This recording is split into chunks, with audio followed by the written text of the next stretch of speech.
Hello नमस्कार, श्री स्वामी समर्थ सगळ्यांना. तर हा आहे रेडीमेड वर्कचा ब्लाऊज. हे पूर्ण हँड आहेत लॉंग आणि हे स्टिच केलं मी. आता माझी एक सुई तुटली कारण एवढे काढायला खूप वेळ जातो. आता जस्ट मी स्टिच करायला घेतलं आहे.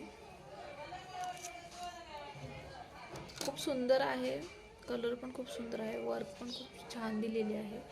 पण हे शिवायचं बोललं म्हणजे अवघड होतं कितीतरी, आणि शिलाई द्यायला मात्र कस्टमर असा कंटाळा करतो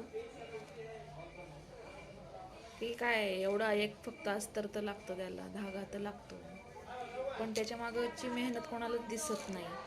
हे मणी एवढे काढायचे, हे पूर्ण इथपर्यंत मणी काढायचे, जे फिटिंगचं माप टाकतो तिथून सगळे आपल्याला वर्कचे मणी काढायला लागतात, खडे काढायला लागतात ते. आणि ह्याला कटवर्क पाईप पण आहेत छोटे छोटे. एवढं काढायचं आणि आपल्याला मात्र आपली शिलाई भेटत नाही. तुमच्याबरोबर पण असंच होतं का? कमेंट करून नक्की सांगा. Bye bye.